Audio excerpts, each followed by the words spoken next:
Well, and you mentioned the Terry McLaurin thing, and I really think that cannot be overstated, what having him back in the lineup and looking like himself. And he wasn't even a full-time player last week, but he was targeted on like 40% of his routes. He ran fewer routes than Treylon Burks in that game. And shout out to Treylon Burks again for a crazy catch. But I mean, they tried to go back. They tried to go back to him in tight coverage over and over again a couple times. It was like, Marcus, that's enough. Stop. Like we did once. You got away with it once. You're not going to get away with it 3-4 more times. Okay. Like, but when they went to McLaurin, it was just a reminder of how important he is in not just for this team, but for this offense in particular, because there's just so much Mickey Mouse stuff in the Cliff Kingsbury offense that you need a perimeter, real deal number one wide receiver to actually take the thing to the next level.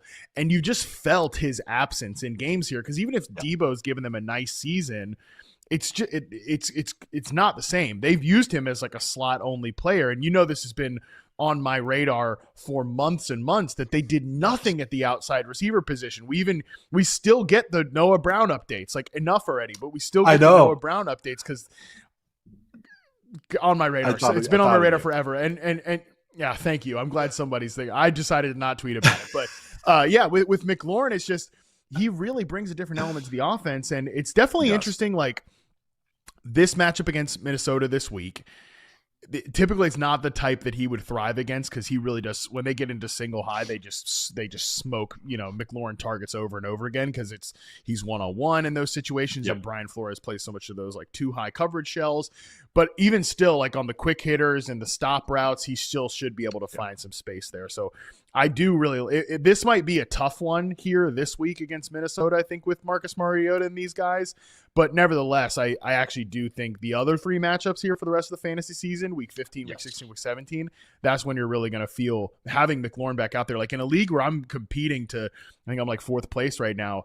Terry McLaurin got dropped when he was hurt. I picked him up because my receiver room has gone from one of those like, I had Roma Dunze, Garrett Wilson, and was feeling really good about that to start the season. And I ain't feeling Travis Hunter, not feeling so good about it now. Like I got Christian Watson, thank God. I picked up Terry McLaurin, and like I might start him every single week in some of these matchups now.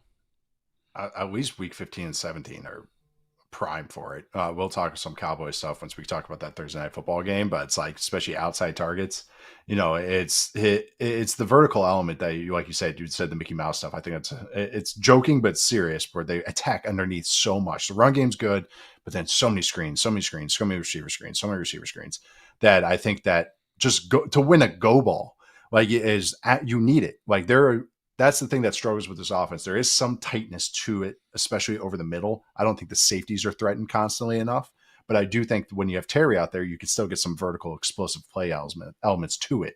But also in the red zone, that's where you feel Terry the most too, because he can win on those contested catches as well. So I think Barnwell had the stat on it. Like when Terry was targeted last year in the red zone, I think it was either a 99 QBR or 100 QBR for Jane Daniels.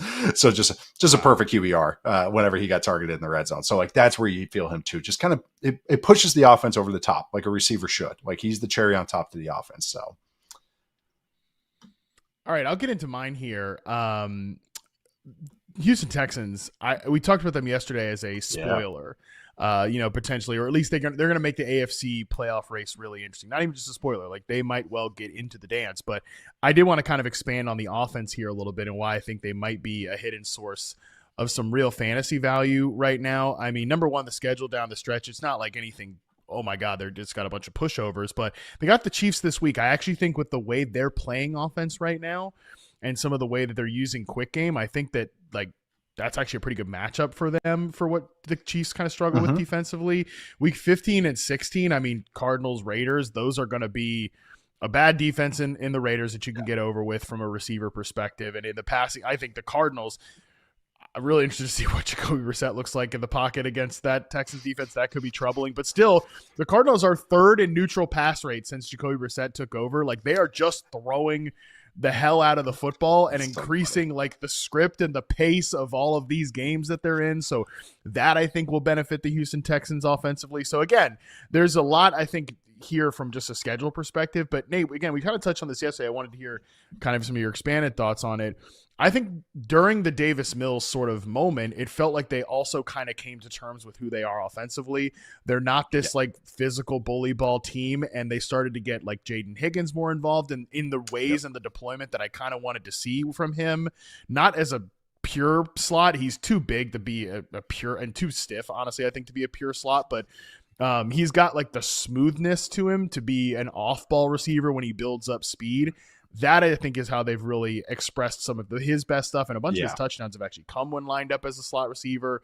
I think they've gotten Nico Collins on more of these quick hitters, and the offensive line improvement obviously has been, as we talked about yesterday, the ageless and yet actually not that old Trent Brown playing right tackle has been a big deal for them. So I like a lot of what we've seen from Houston right now, and I think they could be a team that went from one of the most annoying teams at the beginning of the season to actually really helpful for you down the stretch.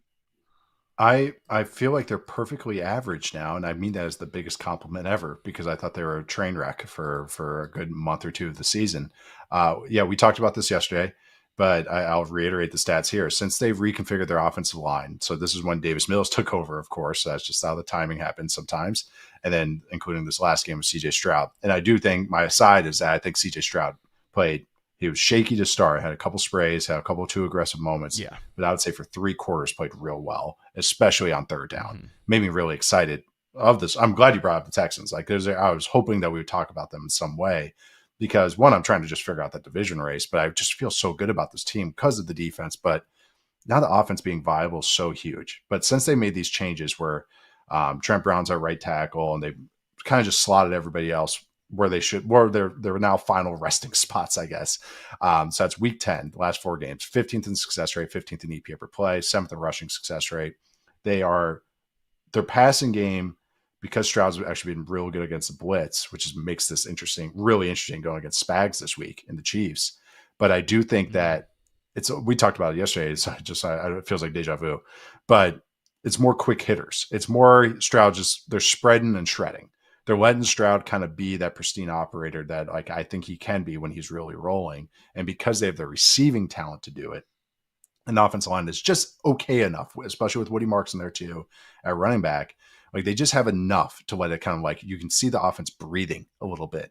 I think third downs is the best example of that, where it doesn't feel like a 3rd and 7's like just a lost cause now.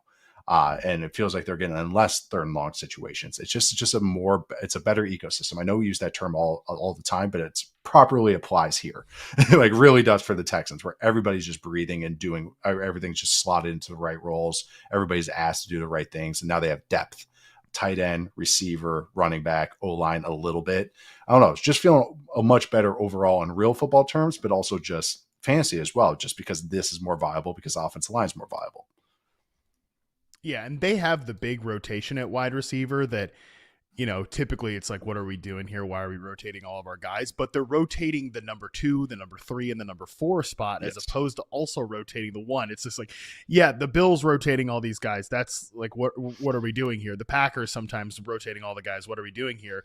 But when you have a Nico Collins as the center of your universe and everything orbits around him, it can feel really good when Nico, I think, has been a little bit more maximized in the ways that they're, having him run some of those quick hitters. That was my frustration with Nick Caley at the beginning of the season.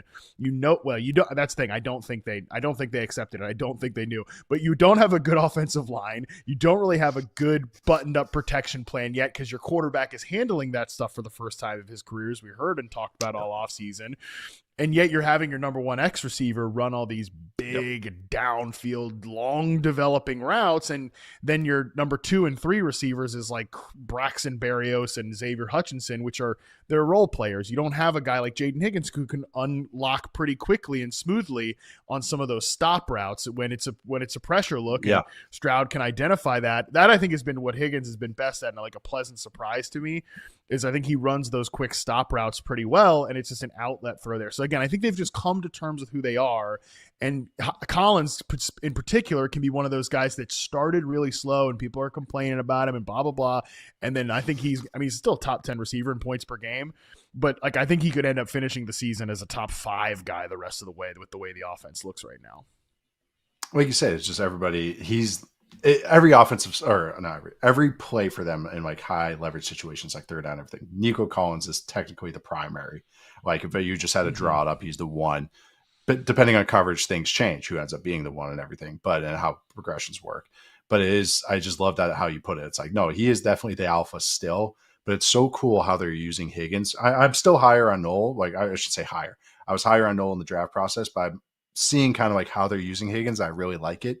I'm glad you mentioned it, like with the stop routes, even routes that are breaking over the middle, like crossing routes and stuff. Oh, yeah. Just using his size, and just like he's not going to be a big yak guy, but he's going to be. But the fact that he can just body up and catch him and then just get down, it's really making him just more useful than maybe I thought he would be. And I like that. I maybe thought he would be a little bit more linear with his stuff. So the fact that he can win on those routes too, I don't know. I'm not saying like, oh my God, he's going to be amazing, but I'm just saying like, okay, you're a little more useful. But he's a hit to some degree. I think that's the thing that's been really nice to see about Higgins. Like I think he's a hit to some degree, and then we'll see here. Like he's not a bust for this team. He's very much a hit for them. And this is the tough part about when you're scouting for all 32 teams. And I made the comparison when I did the recap when they played the Bills. It's just was so stark. Obviously, Keon Coleman, that was a game he was a healthy scratch for, and it's just like that's a guy who needed the right role. And I mean, there's a lot going on with Keon Coleman, but just hypothetically, like as just a player, he's a guy that needed the right type of deployment. And there was a way that he could go to a team and be just completely flame out because he's not used in the proper way.